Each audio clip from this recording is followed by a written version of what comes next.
آپ کی ملاقات کو کویسچن کیوں کیا گیا؟ کیا آپ کی جو وابستگی ہے یا لائلٹی ہے جماعت کے ساتھ اس کو کویسچن کیا؟ وہ اس کی میں نے مذمت کی ہے کسی صورت میں. میں نے اس کو یہ کہا، اس کی ایک ریزن ہے کہ آپ ملے تو وفاداری، کوئی اور ملے تو پھر آپ کہے نہیں، کوئی اور ملے تو منظوری نظر. 25 تاریخ کو بھی روکا گیا، وکلا چلے گئے، سلمان اس کا حصہ تھا، پھر کیوں آگے بڑھے؟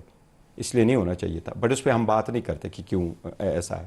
نہیں، پولیٹیکل پارٹی نے آج تک یہ فیصلہ کیا ہے کہ اگر بہنوں کو روکا جائے تو باقی لوگ نہیں جائیں گے، اور اگر وکیلوں میں سے کسی کو روکا جائے تو باقی نہیں جائیں گے، یا پولیٹیکل لیڈرشپ کو ہمارا روز روک لیتے ہیں. بیکاز وہ لوگ جو ہمیں ملنے نہیں دیتے وہ تو کہتے ہی یہی ہے، چاہتے ہی یہی ہے کہ خان صاحب سے ملاقاتیں. لیکن یہ اگر ہم اس طرح ریفلیکشن سخت کر ہے لیں، اس گروپنگ کی جو آپ کی جماعت کے اندر بڑی اسٹرانگلی ایگزسٹ کرتی ہے. آپ پبلکلی اس کو نہیں مانتے، لیکن there are certain people who are associated with Alima, there are certain people who are considered very close to Bushra Bibi بی، اور باقی وہ ایلیمنٹ ہے جو علی مین، بیرسٹر گوہر اور بہت سارے دیگر کے ساتھ ہم کہہ سکتے ہیں کہ یہ وہ گروپ ہے پورا جو ہم خیال ہے یا ایک طرح کی سوچ کے لوگ ہیں. تو آپ 3-4 حصوں میں بٹ جاتے ہیں. وہ دیکھو یہ سوچتے ہوں اس پر ایم کنسرن. میں آپ کو اپنی بات کروں، میری آج تک کوئی سوشل میڈیا ٹیم نہیں ہے. میں زیادہ تر اگر ٹویٹ پہ کرتا ہوں تو آپ کو نشانہ بنانا آسان ہے نا؟ نشانہ بڑا آسان ہے بالکل. اور میں ٹویٹ پہ بھی اگر کرتا ہوں تو خود کرتا ہوں، یا میرا ایک ہی والنٹیئر ہے وہ کرتا ہے. اور فیس بک ہے تو وہ اردو میں کرتا ہے، کیونکہ میں اس لیے اردو وہ کرتا ہے. مجھے اردو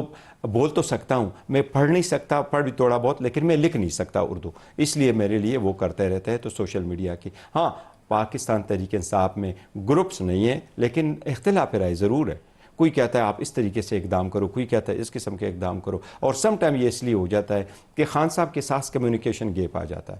خان صاحب کے ساتھ اگر 2-3 ملاقاتیں ہو تو یہ مسائل آزاد ہو.